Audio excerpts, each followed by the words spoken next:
జూబ్లీహిల్స్ ఉప ఎన్నికల్లో భాగంగా కేంద్ర మంత్రి కిషన్ రెడ్డి గారు తన ప్రచారాన్ని మొత్తం తన భుజస్కంధాలపై వేసుకునే ప్రచారం చేస్తున్నారు. మనతో మాట్లాడడానికి కేంద్ర మంత్రి కిషన్ రెడ్డి గారు ఉన్నారు. అసలు ఎన్నికల ప్రచారం ఏ విధంగా జరుగుతుందని తెలుసుకుందాం. సార్, ఇప్పుడు మీరు ప్రచారం మొత్తం మీ భుజస్కంధాల మీద వేసుకొని మొత్తం అన్ని గత 15 రోజుల నుంచి కూడా మొత్తం ప్రచారం ఎట్లా ఉంది సార్ ప్రచారం మీద? ప్రచారం బాగానే చేస్తూ ఉన్నాము. అన్ని బస్తీలకు వెళ్తూ ఉన్నాము. మా పార్టీ కార్యకర్తలు ప్రధానంగా ఈ ఎన్నికల ప్రచారం మేము డోర్ టు డోర్ ఇంటింటికి వెళ్ళడము, ఇంట్లో ఉన్నటువంటి ఓటర్లు అయినటువంటి వ్యక్తులను కలిసేటువంటి ప్రయత్నం మీదనే మేము ప్రధానంగా దృష్టి పెట్టాము. అదే కార్యక్రమం కొనసాగిస్తున్నాం. అదే మంచి ఫలితాలు వస్తుందని భావిస్తాం. ఎవరైతే క్యాండిడేట్ ఉన్నారో పోటీ చేసే లంకల్ దీపక్ రెడ్డితో ఆయన పైన కాకుండా స్థానిక సమస్యలపైన కాకుండా మిమ్మల్ని ఫోకస్ చేస్తూ మీ పైన విమర్శలు చేస్తున్నారు ఇతర పార్టీ అంటే కాంగ్రెస్ కానీ బీఆర్ఎస్ కానీ. ఎందుకు మీరు వాళ్ళకి ఎందుకు అట్లా టార్గెట్గా ఉన్నారు? మీరు ఇంతకుముందే చెప్పారు కదా, మీరే బాధ్యత తీసుకొని తిరుగుతున్నారు అన్నారు కదా. తిరగడంతో కొంత భారతీయ జనతా పార్టీకి సానుకూలంగా పరిస్థితులు మారుతున్నాయి కాబట్టి వాళ్ళు నా మీద టార్గెట్ చేస్తున్నారు. అంతే తప్ప వేరే కారణమే లేదు. నన్ను విమర్శించాలి కాబట్టి, నన్ను దెబ్బతీయాలి కాబట్టి, జూబ్లీహిల్స్లో ఎన్నిక ప్రచారంలో కిషన్ రెడ్డి కీలక పాత్ర పోషిస్తుంది కాబట్టి కిషన్ రెడ్డిని తిరిగితే ఎన్నికలు బీజేపీకి పడవు అనుకుంటున్నారు. అది నాకు సానుభూతి పెరిగి మరింత ఓట్లు పెరుగుతాయి. ఎలక్షన్ దగ్గరకు వచ్చిన కొద్దీ మెయిన్గా కాన్స్టిట్యున్సీ పైన దృష్టి కాకుండా వ్యక్తిగత విమర్శలకు కూడా చాలా దిగుతున్నాయి. ఇప్పుడు కాంగ్రెస్ కానీ బీఆర్ఎస్ కానీ మీ పైన కూడా థ్యాంక్స్ గివింగ్ పాలసీలో కిషన్ రెడ్డి గారు వెళ్తున్నారని చెప్పి కూడా నిన్న సీఎం గారు కూడా మాట్లాడారు. ముఖ్యమంత్రి ఇప్పుడే కాదు, మొదటి నుంచి కూడా నా మీద వ్యక్తిగతంగా విమర్శిస్తాడు. అంతకుముందు కేసీఆర్, కేటీఆర్ కూడా నన్ను అదే రకంగా విమర్శించేవాళ్ళు. నేను ఏ రోజు కూడా ఎవరిని కూడా నన్ను విమర్శించిన వాళ్ళకు కూడా నేను పరుషంగా మాట్లాడి జవాబు చెప్పను. నా అలవాటు అది, నాకున్నటువంటి విధానం అది. కానీ వాళ్ళు అవన్నీ పట్టించుకోకుండా నా మీద పరుష పదాలతో అవమానం చేసే విధంగా, మాజీ ముఖ్యమంత్రి గతంలో అయితే మరింత దిగజారి రండా అనే పదం కూడా వాడారు నా మీద. కాబట్టి ఆ రకంగా వాళ్ళు వ్యవహారం చేస్తూ ఉంటారు. రాజకీయాలలో వీటన్నిటిని తట్టుకొని నిలబడాలి. మనము ఒక లక్ష్యాన్ని చేరుకోవాలన్నప్పుడు ఇలాంటి అనేక రకాల ఒడిదుడుకులను అధిగమించి ముందుకెళ్ళాలి. కాబట్టి ఇవన్నీ మనము గుండె ధైర్యం చేసుకొని ఎదుర్కోవాల్సిందే. అంటే ఒక రాజకీయ నాయకుడు అంటే ఒక లక్షల మందికి కూడా ఒక రిప్రజెంటేటివ్ ఉంటారు కదా సార్. అట్లాంటి వాళ్ళు ఇట్లాంటి పరుష పదాల జాలం కానీ బూతులు మాట్లాడడం కానీ ఎట్లా చూస్తారు? అసలు అంతా రాజకీయాల్లో అంత అవసరం అంటారా? ఇది చాలా దురదృష్టకరము. ఎందుకంటే ఎంత చెడైనా మంచి అయినా ఈ చట్టాలు చేసేది, విధానపరమైన నిర్ణయాలు తీసుకునేది రాజకీయ పార్టీలే. కాబట్టి రాజకీయ పార్టీలు మనము మొత్తం వ్యవస్థ పాడైపోతే, ప్రజల విశ్వాసం లేకపోతే ప్రజాస్వామ్యానికే ప్రమాదం. కాబట్టి ప్రజాస్వామ్యాన్ని కాపాడుకోవాలంటే రాజకీయ పార్టీలు కూడా విశ్వసనీయతతో పనిచేయాలి. ఆ పని చేయకుండా తాత్కాలిక ప్రయోజనాల కోసము తైలాలు ఇవ్వడం కానీ, తాత్కాలిక ప్రయోజనాల కోసము అడ్డగోలుగా మాట్లాడడం కానీ, అబద్ధాలు ప్రచారం చేయడం కానీ దేశానికి కానీ లేక ప్రజలకు కానీ మన రాజకీయ పార్టీలకు కానీ ఏమి ఉపయోగపడదు. రాజకీయ పార్టీల మీద విశ్వాసం పోతే ప్రజల్లో అనేక రకాల సమస్యలు ఉత్పన్నమవుతాయి.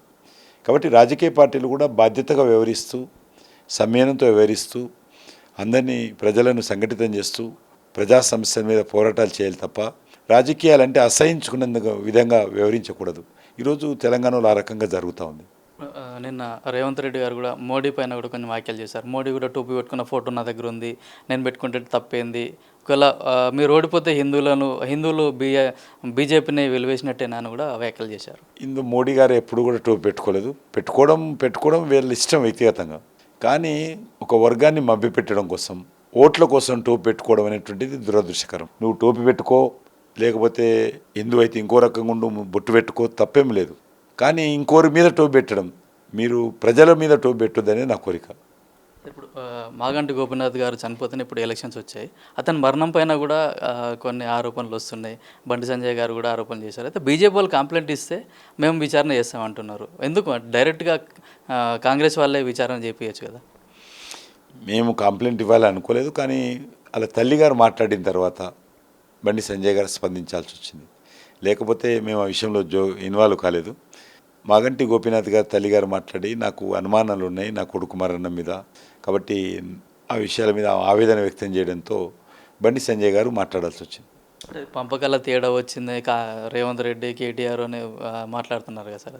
అది నాకు తెలియని విషయాలు ఎందుకు మాట్లాడతా, బాగుండదు. ఇప్పుడు ఈ ఎలక్షన్లలో మొత్తం ఎన్టీఆర్ విగ్రహం చుట్టే ఇప్పుడు ఎలక్షన్లు కూడా జరుగుతున్నాయి. ఎందుకు ఆల్ ఆఫ్ సడన్గా ఇప్పుడు ఎన్టీఆర్ మీద ప్రేమ ఎందుకు గుట్టుకొచ్చింది? ఎన్టీఆర్ విగ్రహం అనేటువంటిది చిన్న విషయం. ఎందుకంటే ఎన్టీఆర్ గారికి చాలా విగ్రహాలు ఉన్నాయి, చాలా ప్రాంతాల్లో జూబ్లీహిల్స్లో కూడా చాలా విగ్రహాలు ఉన్నాయి. కానీ ఎలక్షన్స్ కోసం ఒక వర్గాన్ని మభ్యపెట్టేటువంటి ప్రయత్నంలో భాగంగా ఎన్టీఆర్ విగ్రహం తెరపైకి వచ్చింది. మేము కూడా చాలా విగ్రహాలు పెట్టడం జరిగింది. అందులో తప్పేం లేదు. ఆయన పెద్ద నటుడు, మంచి పరిపాలన దక్షుడు. ఆయన విగ్రహం పెట్టడంలో తప్పేం లేదు. కానీ దాన్ని ఎలక్షన్లు ఉపయోగించుకోవడం దురదృష్టకరం. సార్ కొన్ని సర్వేలు కూడా చేశారు. దాంట్లో కొన్ని పార్టీలు ఉన్నాయి, బీజేపీ కూడా చాలా తక్కువ ఓట్ షేరింగ్ ఉందని అంటున్నారు. అంటే సర్వేలు ఎంతవరకు మీరు నమ్ముతారు? అంటే మీరేమన్నా పార్టీ పరంగానే సర్వేలు ఏమైనా చేయించుకున్నారు? నేను ఏమీ మా పార్టీ తరఫున సర్వేలు మేము చేయించలేదు. నెంబర్ 1, సర్వేలు చేసిన వాళ్ళు ఎవరు కూడా విశ్వసనీయత లేనటువంటి వాళ్ళు, వ్యక్తులు. వాళ్ళకు ఆఫీస్ కూడా లేదు కనీసం. అటువంటి వాళ్ళు సర్వే చేశారని చెప్పి బాత్రూమ్లలో, బెడ్రూమ్లలో కూర్చున్నప్పుడు సెల్ ఫోన్లో చేసినటువంటి సర్వేలు అవి. కాబట్టి దాన్ని ఏది కూడా నమ్మాల్సినటువంటి అదన్నీ కూడా బోకస్ సర్వేలు. ఇప్పుడు కాలేజీలను మొన్న వరకు ఫీజు రీంబర్స్మెంట్ ఇవ్వని కాలేజీల వాళ్ళు కూడా నిన్న సీఎం గారు కొంచెం పరుష పదాలతో మాట్లాడి వాళ్ళని బెదిరించే ప్రయత్నాలు కూడా చేశారు. ఇది చాలా దురదృష్టకరం. కాలేజీ మేనేజ్మెంట్స్ను బెదిరించి వాళ్ళకు కావాల్సింది మనము పేద పిల్లలకు, మధ్యతరగతి పిల్లలకు ఆ కాలేజీలో అడ్మిషన్ గవర్నమెంట్ ఇప్పిస్తుంది, కౌన్సిలింగ్లో అలాట్మెంట్ చేస్తుంది. వాళ్ళు అప్పు చేసి టీచర్లకు ఉద్యోగాలు ఇచ్చి కరెంట్ బిల్లులు కట్టి ఇతరత కార్యక్రమాలు చేసి వాళ్ళకి చదువు చెప్పారు. కానీ వాళ్ళకి చేసుకున్న తర్వాత మన పిల్లలను పంపించిన తర్వాత ప్రభుత్వం తరఫున పంపిణీలో మనము వాళ్ళకి సాలరీస్ అయితే ఇవ్వాలి కదా. వాళ్ళకైతే ఇవ్వాల్సినటువంటి ఫీజు మనం ఫిక్స్డ్ ఏదైతే ఫిక్స్ చేసామో రేటు ఇవ్వాలి కదా. అదే ఇది ఇవ్వకుండా నెలల తరబడి, సంవత్సరాల తరబడి వాయిదా వేస్తే వాళ్ళు ఆ రకంగా మరి ఈరోజు ఆందోళన చేయాల్సిన పరిస్థితి వచ్చింది. దాన్ని ముఖ్యమంత్రి గారు బెదిరించడం అవుతుందో నేను తీవ్రంగా ఖండిస్తున్నాను. సార్ రేపు సాయంత్రం వరకు ప్రచారం ముగుస్తుంది సార్. ఇప్పుడు మీరు ఓటర్లకు ఇచ్చే సందేశం ఏమి? ఒకటి, జూబ్లీహిల్స్ ఎన్నికల్లో ప్రజలు ఆలోచించి ఓటు వేయాల్సిందిగా కోరుతా ఉన్నాను. గతంలో ఇక్కడ నుంచి కాంగ్రెస్ పార్టీ అనేక సంవత్సరాలు ఉన్నది. గత 11 సంవత్సరాలుగా బీఆర్ఎస్ పార్టీ ఎమ్మెల్యేలు, కార్పొరేటర్స్ ఉన్నారు. కానీ ఏ రకంగా డెవలప్ అయింది? రోడ్ల విషయం, డ్రైనేజ్ విషయము, స్ట్రీట్ లైట్ల విషయము, అండర్గ్రౌండ్ మరి వర్షం వాటర్కి సంబంధించినటువంటి విషయము, తాగునీటి విషయము, శానిటేషన్ విషయం ఏది కూడా జూబ్లీహిల్స్లో బోడబండ, రహమత్ నగరు, షేక్పేట, యూసుఫ్ కూడా, కొంతపాట, ఎర్రగడ్డ ఇవన్నీ కూడా నిర్లక్ష్యానికి గురి కాబడినాయి. కాబట్టి బీఆర్ఎస్ పార్టీ గెలిచింది 11 సంవత్సరాలు, అంతకుముందు కాంగ్రెస్ పార్టీ గెలిచింది, మళ్ళీ 2 సంవత్సరాలుగా కాంగ్రెస్ పార్టీ అధికారంలో ఉన్నది. కానీ ఎక్కడ కూడా డెవలప్మెంట్ అనేది లేదు. జూబ్లీహిల్స్ వెనుకబడింది, వెనుక వేయబడింది. కాబట్టి ఈ జూబ్లీహిల్స్ డెవలప్మెంట్ కావాలంటే, తెలంగాణ రాజకీయాలలో ఒక మంచి ఆలోచన విధానం రావాలంటే ఎలక్షన్స్లో భారతీయ జనతా పార్టీ గెలవాలి. మీరందరూ కూడా పెద్ద మనసు చేసుకొని మోడీ గారి నాయకత్వంలో భారతీయ జనతా పార్టీని గెలిపిస్తే తప్పకుండా జూబ్లీహిల్స్ అభివృద్ధితో పాటు తెలంగాణ అభివృద్ధి కూడా కొత్త బాట వేయగలడానికి అవకాశం ఉంటుంది. ఆ దిశలో మీరందరూ ఆలోచించి బీజేపీ అభ్యర్థిని బలపరచాల్సిందిగా కోరుకుంటున్నాను. లాస్ట్ అంటే ప్రచారం అయిన తర్వాత లాస్ట్ 2 రోజులే కొంచెం కీలకంగా, ఎందుకంటే డబ్బులు పంచడం, ప్రలోభాలు పెట్టడం జరుగుతుందంటారు సార్. అంటే ఇప్పటికే కొంత ఏరియాలలో కూడా డబ్బులు పంచడానికి మనకు వార్తలు కూడా వస్తున్నాయి సార్. దీనిపైన మీరు ఒపీనియన్ ఏంటి? చాలా దురదృష్టకరము. కాంగ్రెస్ పార్టీ అదేవిధంగా బీఆర్ఎస్ పార్టీ పోటీలు పడి డబ్బులు పంచుతున్నారు. ఒక్కొక్క ఓటుకు 20 నుంచి 25 వేల రూపాయలు ఇవ్వాలని, కొందరు 30,000 ఇవ్వాలని, ఆ రకంగా అంగట్లో సరుకు కొన్నట్టు రేటు పెంచేస్తున్నారు. ఇది ఏమాత్రం సమంజసం కాదు. ఈ రకంగా మనం అందరం కూడా ఓటింగ్ సిస్టాన్ని, ప్రజాస్వామ్యాన్ని కలుషితం చేసినట్టయితే భవిష్యత్తుకు నష్టం జరుగుతుంది.